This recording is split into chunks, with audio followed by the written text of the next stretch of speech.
and welcome to the video. Today we're at Whycocomagh Provincial Park that's in Whycocomagh, and it is beautiful. This place is one of those kind of diamonds in the rough. The ocean is right there. The park is on a hill, so there's tons of great views you can see through here. Very close to the Cabot Trail. The entirety of the route it's only about 15-20 minutes away, and you can start and stop it and then be right back to here. So that's what I did yesterday.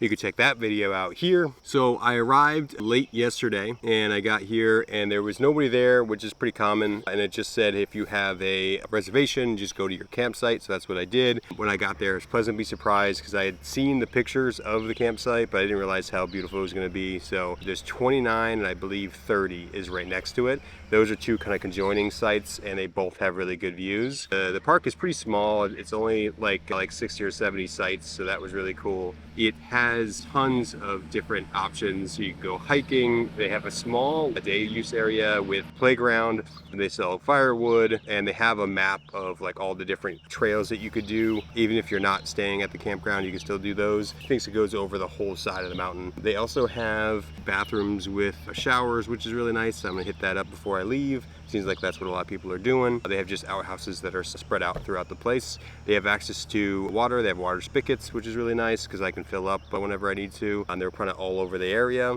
All the campsites are kind of different sizes, and so you really have to kind of look at the map and see kind of what the areas are. I would, even if you could kind of do an overview, I really didn't see a whole lot of those differences when I was trying to book it.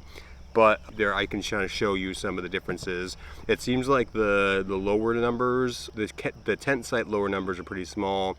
Then there's a small area at the bottom of the hill for RVers, and those campsites look fine. And then as you get up into the higher numbers, it kind of varies, but most of them are pretty large. I think mine was like medium sized compared to all the other ones, but I'll show you a couple of the bigger ones there. I can't remember the exact numbers, but I'll show you here. And the overall campsites I felt like were pretty good. My two campsites there, the campsite that I was at and the one that was next to me, had really good view, and none of the other ones really did. So I don't know why mine wasn't, because at my first night there was no one there. On my second night there was a couple that came by me next. It's so close to the Cabot Trail, so if you wanted to check that out, you could. The only thing I would say is if you're going to do the whole run like I did yesterday, I would not stay here the whole time. Like, I would make this a stopping point on your way up there if you wanted to kind of slow your roll through the thing, because like up until this point there's really nothing like south of here, between here and Halifax. I mean, there's a few little things, but nothing that's like of significance that I would say if you're traveling here you got to see. But I would say the opposite for up north. Like anything north of here, there's pretty much always something that you want to see on the Cabot Trail or on the way to the Cabot Trail. There's tons of really cool stuff to do. I would just say if you're gonna do the Cabot Trail, I would do that multiple days and stay up here. So I would go from Halifax to maybe here,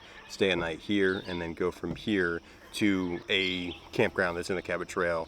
And I would either pick one way, you know, I think I would prefer clockwise. And then on the East Coast, it's really, really nice, and there are tons of spots to check out there and places to camp and things like that. So I would make it 3 days in total. I would probably stop here, and then I would go camp at one of the spots that are up kind of in the top left, and then another spot in the top right. And then so it splits up the whole, I would take the whole trail and make it into 3 days of time and start in the morning of day one. That way you're gonna get the most out of the place, because I'd try to do it in 1 day and I was exhausted, as you can see in this video here. And I really like it. I mean, I think it's got showers, it's got bathrooms, it's got water access, it's got tons of area, space to hang out.